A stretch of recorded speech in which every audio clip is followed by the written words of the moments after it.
ಆತ್ಮೀಯ ವೃತ್ತಿ ಬಾಂಧವರೇ, ಎಲ್ಲರಿಗೂ ಸಂತೋಷ ಶಿಕ್ಷಣಕ್ಕೆ ಸ್ವಾಗತ. ಆತ್ಮೀಯರೇ, ಇಂದು ನಾವು ಸಂಭ್ರಮ ಶನಿವಾರದ ಕುರಿತು ಹಾಗೂ ಜೂನ್ ತಿಂಗಳ ಮಾಡ್ಯೂಲ್ ಬಗ್ಗೆ ಚರ್ಚಿಸೋಣ. ಈ ಕುರಿತು ಮಾಹಿತಿ ಹಂಚಿಕೊಳ್ಳಲು ನಮ್ಮೊಂದಿಗೆ ನಮ್ಮ ಸ್ಟುಡಿಯೋದಲ್ಲಿ ಜಯಲಕ್ಷ್ಮಿ ಎಚ್, ಶಿಕ್ಷಕಿಯರು KPS ಗುಡಿಗೇರಿ, ತಾಲೂಕು ಕುಂದಗೋಳ ಇವರು ಆಗಮಿಸಿದ್ದಾರೆ. ಮೇಡಮ್, ತಮಗೆ ಸಂತೋಷ ಶಿಕ್ಷಣಕ್ಕೆ ಸ್ವಾಗತ. ಧನ್ಯವಾದಗಳು. ತಮಗೂ ಕೂಡ ಇಂದಿನ ಕಾರ್ಯಕ್ರಮಕ್ಕೆ ಸ್ವಾಗತಿಸ್ತೇನೆ. ಆತ್ಮೀಯ ಮುಖ್ಯೋಪಾಧ್ಯಾಯರೇ ಹಾಗೂ ಶಿಕ್ಷಕ ಬಾಂಧವರೇ, ತಮ್ಮೆಲ್ಲರಿಗೂ ಕೂಡ ಸಂತೋಷ ಶಿಕ್ಷಣ ಯೂಟ್ಯೂಬ್ ಚಾನೆಲ್ಗೆ ಮತ್ತೊಮ್ಮೆ ಸ್ವಾಗತ. ಮೇಡಮ್, ಸಂಭ್ರಮ ಶನಿವಾರ ಕಾರ್ಯಕ್ರಮದ ಅನುಷ್ಠಾನದ ಕುರಿತು ಹಾಗೂ ಈ ಜೂನ್ ತಿಂಗಳ 3ನೇ ಶನಿವಾರದಂದು ಯಾವ ಮೆಡುಲನ್ನು ನಾವು ನಿರ್ವಹಿಸಬೇಕು ಎಂಬುದರ ಬಗ್ಗೆ ಮಾಹಿತಿಯನ್ನು ಹಂಚಿಕೊಳ್ಳಬೇಕು. Over to Jayalakshmi madam. DSCRTಯ ಸುತ್ತೋಲೆಯ ಪ್ರಕಾರ ರಾಜ್ಯದ ಪ್ರತಿ ಶಾಲೆಯಲ್ಲಿ ವಿದ್ಯಾರ್ಥಿಗಳಿಗೆ ಶಾಲಾ ಬ್ಯಾಗ್ ಹೊರೆಯನ್ನು ತಗ್ಗಿಸಲು ಹಾಗೂ ಸಂತಸದಾಯಕ ಕಲಿಕೆಗಾಗಿ ಪ್ರತಿ ತಿಂಗಳು 3ನೇ ಶನಿವಾರ ಬ್ಯಾಗ್ ರಹಿತ ದಿನವನ್ನಾಗಿ ಸಂಭ್ರಮ ಶನಿವಾರ ಆಚರಿಸಲು ಆದೇಶ ಆಗಿರ್ತಕ್ಕಂಥದ್ದು ನಮಗೂ ನಿಮಗೂ ಕೂಡ ತಿಳಿದಿರತಕ್ಕಂಥ ವಿಚಾರವಾಗಿದೆ. ಆ ನಿಟ್ಟಿನಲ್ಲಿ ವಿದ್ಯಾರ್ಥಿಗಳನ್ನು ಬಹುಮುಖ ಚಟುವಟಿಕೆಗಳಲ್ಲಿ ತೊಡಗಿಸುವುದು ಇದರ ಪ್ರಮುಖ ಉದ್ದೇಶವಾಗಿರುತ್ತೆ. ಅದಕ್ಕಾಗಿ 10 ತಿಂಗಳಿಗೆ 10 ಮಾಡ್ಯೂಲ್ಗಳನ್ನು ಸಿದ್ಧಪಡಿಸಲಾಗಿದೆ. ಇದರಲ್ಲಿ ಈ ತಿಂಗಳು ಅಂದರೆ ಜೂನ್ ತಿಂಗಳಲ್ಲಿ ನಾವು ಸಂಭ್ರಮ ಶನಿವಾರದ ಮೊದಲನೇ ಮಾಡ್ಯೂಲ್ನಲ್ಲಿ ಇರುವಂತಹ ವಿಶೇಷ ಚೇತನವುಳ್ಳ ವ್ಯಕ್ತಿಗಳೊಂದಿಗೆ ಸಂವಹನ ವಿಷಯವನ್ನು ಪ್ರತಿ ಶಾಲೆಯಲ್ಲೂ ಕೂಡ ಮಾಡ್ಯೂಲ್ನಲ್ಲಿರುವ ವಿವಿಧ ಚಟುವಟಿಕೆಗಳಿಗೆ ಅನುಗುಣವಾಗಿ ಕಾರ್ಯಕ್ರಮವನ್ನು ನಾವು ಅನುಷ್ಠಾನ ಮಾಡಬೇಕು. ಹಾಗೆ ಅಲ್ಲಿರುವಂತಹ ಚಟುವಟಿಕೆಗಳನ್ನು ನಿರ್ವಹಿಸಬೇಕಾಗಿರುತ್ತದೆ. ಆದ್ದರಿಂದ ಇಂದಿನ ಈ ವಿಡಿಯೋದಲ್ಲಿ ಈ ಮಾಡ್ಯೂಲ್ನ ಬಗ್ಗೆ ನಾವು ಯಾವ ವಿಷಯಗಳನ್ನು ಹಾಗೆ ಯಾವ ತರಗತಿಗಳಿಗೆ ನಿರ್ವಹಿಸಬೇಕು ಅಂತ ತಿಳ್ಕೊಳ್ಳೋಣ. ಸಂಭ್ರಮ ಶನಿವಾರದಲ್ಲಿ ಪ್ರತಿ ಮಾಡ್ಯೂಲ್ನಲ್ಲಿ ಪರಿಣಾಮಕಾರಿಯಾಗಿ ಅನುಷ್ಠಾನಗೊಳಿಸಲಿಕ್ಕೆ ಹಾಗೆ ಸಾಧಿಸಬೇಕಾದಂಥ ನಿರ್ದಿಷ್ಟ ಉದ್ದೇಶಗಳು ಹಾಗೂ ಕಲಿಕಾ ಫಲಗಳನ್ನು ಆಧರಿಸಿ 3 ಘಟಕಗಳನ್ನಾಗಿ ವಿಂಗಡಿಸಲಾಗಿದೆ. 1ನೇದು ಅರಿವು, 2ನೇದು ಅನುಭವ, ಹಾಗೆ 3ನೇ ಘಟಕ ಅವಲೋಕನ. ಈ ಘಟಕಗಳಿಗೆ ಈ ಮಾಡ್ಯೂಲ್ನಲ್ಲಿರುವಂತಹ ವಿಷಯಗಳನ್ನು ಯಾವ ಚಟುವಟಿಕೆಗಳ ಮೂಲಕ ನಿರ್ವಹಿಸಬೇಕು ಅಂತಕ್ಕಂಥದ್ದು ನಾವು ತಿಳ್ಕೊಳ್ಳೋಣ. ನಮ್ಮ ಸಮಾಜದಲ್ಲಿ ನಮಗೆಲ್ಲ ಗೊತ್ತಿರೋ ಹಾಗೆ ಪ್ರತಿಯೊಬ್ಬ ವ್ಯಕ್ತಿನೂ ಕೂಡ ವಿಶೇಷನೇ. ಕೆಲವರು ದೃಷ್ಟಿ, ಶ್ರವಣ, ಮಾತು, ಚಲನೆ ಅಥವಾ ಕಲಿಕೆಗೆ ಸಂಬಂಧಿಸಿದಂತಹ ಸವಾಲುಗಳನ್ನು ಎದುರಿಸ್ತಿರಬಹುದು. ಆದರೆ ಅವರು ಕೂಡ ನಮ್ಮಂತೆಯೇ ಹಲವಾರು ಕನಸುಗಳನ್ನು, ಆಸೆಗಳನ್ನು ಮತ್ತು ಸಾಮರ್ಥ್ಯಗಳನ್ನು ಹೊಂದಿರ್ತಾರೆ. ಕೆಲವೊಂದು ವಿಚಾರಗಳಲ್ಲಿ ನಮಗಿಂತ ಹೆಚ್ಚು ವಿಶೇಷವಾಗಿರ್ತಕ್ಕಂಥ ಸಾಮರ್ಥ್ಯಗಳನ್ನು ಇರ್ತಕ್ಕಂಥದ್ದನ್ನು ನಾವು ಗಮನಿಸಿದ್ದೇವೆ. ಈಗ ಅಂತಹ ವಿಶೇಷ ಅಗತ್ಯವುಳ್ಳ ವ್ಯಕ್ತಿಗಳೊಂದಿಗೆ ಹೇಗೆ ಸಂವಹನ ನಡೆಸಬೇಕು ಮತ್ತು ಶಿಕ್ಷಕರಾಗಿ ನಾವು ಹೇಗೆ ಸಮನ್ವಯಗೊಳಿಸಬೇಕು ಅಂತಕ್ಕಂಥದ್ದನ್ನು ನಾವು ಹೇಗೆ ಅವರನ್ನು ಗೌರವಿಸಬೇಕು ಎಂಬುದರ ಕುರಿತು ನಾವು ತಿಳಿದುಕೊಳ್ಳೋಣ. ಇಲ್ಲಿ ಮುಖ್ಯವಾಗಿ 3 ಭಾಗಗಳನ್ನು ಮಾಡಬಹುದಾಗಿದೆ. 1ನೇ ತರಗತಿಯಿಂದ 3ನೇ ತರಗತಿಯವರೆಗೆ ಒಂದು ಭಾಗ, 4ನೇ ತರಗತಿಯಿಂದ 5ನೇ ತರಗತಿ ಹಾಗೂ 6ನೇ ತರಗತಿಯಿಂದ ಉನ್ನತ ತರಗತಿ, ಹೀಗೆ 3 ಭಾಗಗಳನ್ನಾಗಿ ನಾವು ವಿಂಗಡಿಸಬಹುದು. ಸರಿ ಮೇಡಮ್, ಹಾಗಾದರೆ ವಿಶೇಷ ಚೇತನವುಳ್ಳ ವ್ಯಕ್ತಿಗಳೊಂದಿಗೆ ಸಂವಹನ ಈ ಮಾಡ್ಯೂಲ್ನ ಕುರಿತು ನಾವು ಶಾಲೆಗಳಲ್ಲಿ 3 ವಿಭಾಗ ಹಾಗೂ 3 ಘಟಕಗಳನ್ನಾಗಿ ಮಾಡಿ ಅನುಷ್ಠಾನ ಮಾಡಬೇಕು. ಹಾಗಾದರೆ 1ರಿಂದ 3ನೇ ತರಗತಿಗಳಿಗೆ ಯಾವ ಚಟುವಟಿಕೆಗಳನ್ನು ನಿರ್ವಹಿಸಬೇಕು ಎಂದು ತಿಳಿಸಿಕೊಡಬೇಕು. Over to Jayalakshmi madam. ಈಗ 1ರಿಂದ 3ನೇ ತರಗತಿಗೆ ಅರಿವು ಘಟಕದಲ್ಲಿ ನಿರ್ವಹಿಸಬಹುದಾದಂತಹ ಚಟುವಟಿಕೆಗಳ ಬಗ್ಗೆ ನಾವು ತಿಳ್ಕೊಳ್ಳೋದಾದರೆ, ಇಲ್ಲಿ ಮಕ್ಕಳಿಗೆ ಹೌದು ಅಥವಾ ಇಲ್ಲ ಎನ್ನುವಂತಹ ಚಟುವಟಿಕೆಗಳನ್ನು ಮಾಡಿಸಬೇಕು. SR no type of questions ಬಗ್ಗೆ ನಾವು ಇಲ್ಲಿ ಕ್ರಿಯೇಟ್ ಮಾಡಿ ಮಕ್ಕಳಿಂದ ಎಸ್ ಅಥವಾ ನೋ ಅನ್ನುವಂತಹ ಅಂಶಗಳನ್ನು ಅವ್ರ ಕಡೆಯಿಂದ ನಾವು ತಿಳ್ಕೊಬೇಕು. ಕೆಲವೊಮ್ಮೆ ಚಾರ್ಟ್ಗಳನ್ನು ತೋರಿಸಿ, ಉದಾಹರಣೆ, ನೀವು ಬೇರೊಬ್ಬರಿಂದ ಅಂಗವೈಕಲ್ಯವನ್ನು ಪಡಲಿಕ್ಕೆ ಸಾಧ್ಯ ಇದೆನಾ ಅಂತ ನಾವು ಪ್ರಶ್ನೆ ಕೇಳಿದಾಗ ಮಕ್ಕಳು ಹೌದು ಅಥವಾ ಇಲ್ಲ ಅಂತ ನಮಗೆ ಉತ್ತರವನ್ನು ನೀಡ್ತಾರೆ.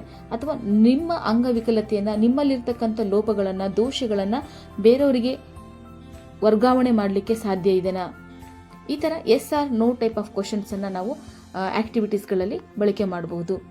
ಇನ್ನು ಅನುಭವ ಘಟಕದಲ್ಲಿ ಯಾವ ರೀತಿಯ ಚಟುವಟಿಕೆಗಳನ್ನು ನಾವು ನಿರ್ವಹಿಸಬಹುದು ಅಂತ ನೋಡಿದಾಗ, ನಿನ್ನ ಮಾರ್ಗವನ್ನು ತಿಳಿ ಚಟುವಟಿಕೆ ಮಾಡಿಸ್ತಕ್ಕಂಥದ್ದು. ಅಂದರೆ ವಿದ್ಯಾರ್ಥಿಗಳನ್ನು ಗುಂಪುಗಳನ್ನಾಗಿ ಮಾಡಿ ಪ್ರತಿಯೊಂದು ಗುಂಪಿಗೂ ಕೂಡ ಒಂದೊಂದು ಚಟುವಟಿಕೆಯನ್ನು ನೀಡತಕ್ಕಂಥದ್ದು. ಉದಾಹರಣೆ, ಇಯರ್ಫೋನ್ಗಳನ್ನು ನೀಡಿ ಸ್ನೇಹಿತರೊಂದಿಗೆ ಮಾತನಾಡುವಂತೆ ಚಟುವಟಿಕೆಗಳನ್ನು ನಾವು ಅವರಿಗೆ ಕೊಡ್ತಕ್ಕಂಥದ್ದು. ಇನ್ನೊಂದು ಗುಂಪಿಗೆ ಕಣ್ಣಿಗೆ ಬಟ್ಟೆಯನ್ನು ಕಟ್ಟಿ ನಿನ್ನ ತರಗತಿಗೆ ಹೋಗು ಅಂತಕ್ಕಂಥ ಹೇಳ್ತಕ್ಕಂಥ ಚಟುವಟಿಕೆ ಆಗಿರ್ಬೋದು. ಹೀಗೆ ವಿವಿಧ ಚಟುವಟಿಕೆಗಳನ್ನು ಮಾಡಿ ಮಕ್ಕಳಿಗೆ ವಿಶೇಷ ಅಗತ್ಯವುಳ್ಳ ಮಕ್ಕಳ ಜೊತೆಗೆ ಹೇಗೆ ಸಂವಹನ ಮಾಡಬೇಕು ಅಂತಕ್ಕಂಥ ವಿಷಯಗಳನ್ನು ಅವರಿಗೆ ನಾವು ತಿಳಿಸ್ಕೊಡ್ಬೇಕಾಗಿದೆ. ವಿಶೇಷ ಅಗತ್ಯವುಳ್ಳ ಮಕ್ಕಳು ಯಾವ ರೀತಿಯ ಸಮಸ್ಯೆಯನ್ನು ಎದುರಿಸ್ತಾ ಇದ್ದಾರೆ, ಅವರ ಜೊತೆಗೆ ನಾವು ಹೇಗೆ ಸಂವಹನವನ್ನು ನಡೆಸಬೇಕು, ಅವರಿಗೆ ನಾವು ಯಾವ ರೀತಿಯ ಸಹಾಯ ಅಥವಾ ಸಪೋರ್ಟನ್ನು ನೀಡಲಿಕ್ಕೆ ಸಾಧ್ಯ ಆಗುತ್ತೆ ಅನ್ನೋದನ್ನ ಅಂಶವನ್ನು ನಾವು ಮಕ್ಕಳಿಗೆ ತಿಳಿಸ್ಕೊಡ್ಬೋದು ಈ ಚಟುವಟಿಕೆಗಳ ಮುಖಾಂತರ. ಅವಲೋಕನ ಘಟಕದಲ್ಲಿ ಕೆಲವು ಚಟುವಟಿಕೆಗಳನ್ನು ಮಾಡಿಸ್ಬೋದು. ದೃಷ್ಟಿ ನ್ಯೂನತೆಯಂತೆ ನಟಿಸ್ತಕ್ಕಂಥದ್ದು, ಮಾತು ಮತ್ತು ಭಾಷೆಯ ಸಂವಹನ ನ್ಯೂನತೆ ಕುರಿತಾಗಿರ್ತಕ್ಕಂಥ ಚಟುವಟಿಕೆ ಆಗಿರ್ಬೋದು. ಶ್ರವಣ ನ್ಯೂನತೆ, ದೈಹಿಕ ನ್ಯೂನತೆ ಹಾಗೂ ಇಂತಹ ಮಕ್ಕಳ ಜೊತೆಗೆ ಕೆಲವು ಆಟಗಳನ್ನು ಆಡುವಂತೆ ಅವಕಾಶಗಳನ್ನು ಮಕ್ಕಳಿಗೆ ನೀಡ್ತಕ್ಕಂಥದ್ದು ಈ ಥರ ಚಟುವಟಿಕೆಗಳನ್ನು ನಾವು ಹಮ್ಮಿಕೋಬಹುದಾಗಿದೆ ಈ ಒಂದು ಘಟಕದಲ್ಲಿ. ಸರಿ ಮೇಡಮ್, ಮತ್ತೆ 4 ಮತ್ತು 5ನೇ ತರಗತಿಗಳಿಗೆ ಯಾವ ಯಾವ ಚಟುವಟಿಕೆಗಳು ನಿರ್ವಹಿಸಬೇಕು ಮೇಡಮ್? ಇನ್ನು 2ನೇ ವಿಭಾಗ ಅಂದರೆ ತರಗತಿ 4 ಮತ್ತು 5ನೇ ತರಗತಿಯ ಮಕ್ಕಳಿಗೆ ಚಟುವಟಿಕೆಗಳನ್ನು ನಾವು ಯಾವ ರೀತಿ ನಿರ್ವಹಿಸಬಹುದು ಅಂತ ನೋಡಿದಾಗ, 1ನೇ ಘಟಕ ಅರಿವು ಘಟಕದಲ್ಲಿ ನಿರ್ವಹಿಸಬಹುದಾದಂತಹ ಚಟುವಟಿಕೆ ಅಂದರೆ ಅಂಗವೈಕಲ್ಯತೆ ಅಂತಕ್ಕಂಥದ್ದು ಒಂದು ದೌರ್ಬಲ್ಯವೇ ಅಂತಕ್ಕಂಥ ಒಂದು ಚಟುವಟಿಕೆ ಮಾಡಿಸ್ಬೋದು. ಇಲ್ಲಿ ಮಕ್ಕಳಿಗೆ ಹಲವಾರು ಕಾರ್ಡುಗಳನ್ನು ತೋರಿಸಿ ವಿವಿಧ ಗುಂಪುಗಳನ್ನಾಗಿ ಮಾಡಿ ವಿವಿಧ ಅಂಗವೈಕಲ್ಯತೆ ಕುರಿತು ಚರ್ಚೆ ನಡೆಸ್ತಕ್ಕಂಥದ್ದು ಮತ್ತು ಅಂತಹ ಮಕ್ಕಳಿಗೆ ಧೈರ್ಯ ತುಂಬುವುದು ಮತ್ತು ಮಕ್ಕಳಿಂದ ಆ ಕಾರ್ಡ್ನಲ್ಲಿರುವಂತಹ ಅಂಶಗಳನ್ನು ಜೋರಾಗಿ ಓದಿಸ್ತಕ್ಕಂಥದ್ದು. ಇನ್ನು ಅನುಭವ ಘಟಕದಲ್ಲಿ ಮಾಡಿಸ್ಬೋದಾದಂಥ ಚಟುವಟಿಕೆ ಅಂತಂದರೆ ನೀವು ನೋಡುವುದನ್ನು ಹೇಳಿ ಅನ್ನುವಂಥ ಚಟುವಟಿಕೆ. ನೀವು ನೋಡುವುದನ್ನು ಹೇಳಿ ಈ ಚಟುವಟಿಕೆಯನ್ನು ನಾವು ಮಾಡಿಸ್ಬೋದು. ಇಲ್ಲಿ ಕೆಲವು ವಾಕ್ಯಗಳನ್ನು ಜಂಬಳ್ಳಾಗಿ ಬರೆದು ಮಕ್ಕಳಿಂದ ಆ ವಾಕ್ಯಗಳನ್ನು ಓದಿಸ್ತಕ್ಕಂಥದ್ದು, ಮಕ್ಕಳಿಗೆ ಓದಲು ನಾವು ಪ್ರೋತ್ಸಾಹಿಸುವುದು. ಇದರಿಂದ ಕಲಿಕಾ ನ್ಯೂನತೆ ಇರುವಂತಹ ಮಕ್ಕಳು ಅವರಿಗೆ ನಾವು ಓದಲು ಸಹಾಯ ಮಾಡಬೇಕು ಎನ್ನುವಂತಹ ಅಂಶವನ್ನು ಮಕ್ಕಳಿಗೆ ನಾವು ತಿಳಿಸಬೇಕು. ಈ ರೀತಿ ಚಟುವಟಿಕೆಗಳನ್ನು ನಾವು ಹಮ್ಮಿಕೋಬೋದು. ಇನ್ನು ಅವಲೋಕನ ಚಟುವಟಿಕೆಯಾಗಿ ಮಕ್ಕಳಿಗೆ ಕಥೆಯನ್ನು ರಚಿಸಲು ಹೇಳ್ತಕ್ಕಂಥದ್ದು. ಮಾಡ್ಯೂಲ್ನಲ್ಲಿ ನೀಡಿರುವಂತಹ ಈ ವಾಕ್ಯಗಳನ್ನು ಆಧರಿಸಿ, ಉದಾಹರಣೆಗೆ, ಇಂದು ನಮ್ಮ ಶಾಲೆಗೆ ಒಬ್ಬ ಹೊಸ ಹುಡುಗ ಬಂದು ದಾಖಲಾದನು, ಅವನು ವೀಲ್ ಚೇರ್ ಮೇಲೆ ಇದ್ದನು ಹಾಗೂ ಹೀಗೆ ಆ ಒಂದು ವಿಚಾರವನ್ನು ಮಕ್ಕಳಿಗೆ ತಿಳಿಸಿ ವಿಷಯ ವಸ್ತುವನ್ನು ಇಟ್ಕೊಂಡು ಕಥೆಯನ್ನು ರಚಿಸಲಿಕ್ಕೆ ಮಕ್ಕಳಿಗೆ ಪ್ರೋತ್ಸಾಹ ನೀಡತಕ್ಕಂಥದ್ದು. ಹಾಗಾದರೆ ಮಕ್ಕಳು ಈ ಕಥೆಯನ್ನು ಮುಂದುವರಿಸಿ ನೋಡೋಣ, ಯಾರು ಬೇಗನೆ ಕಥೆಯನ್ನು ವಿಭಿನ್ನವಾಗಿ ಬರೀತೀರಾ ಅಂತಕ್ಕಂಥ ಒಂದು ಪ್ರಶ್ನೆಯನ್ನು ಅಥವಾ ಸವಾಲನ್ನು ನಾವು ಅವರಿಗೆ ನೀಡಿದಾಗ ಮಕ್ಕಳಿಗೂ ಕಥೆಯನ್ನು ರಚಿಸಲಿಕ್ಕೆ ಮುಂದಾಗ್ತಾರೆ. ಇಂತಹ ವಾಕ್ಯಗಳನ್ನು ನೀಡಿ ಮಕ್ಕಳಿಗೆ ನಾವು ಕಥೆಯನ್ನು ರಚಿಸಲಿಕ್ಕೆ ತಿಳಿಸ್ತಕ್ಕಂಥದ್ದು.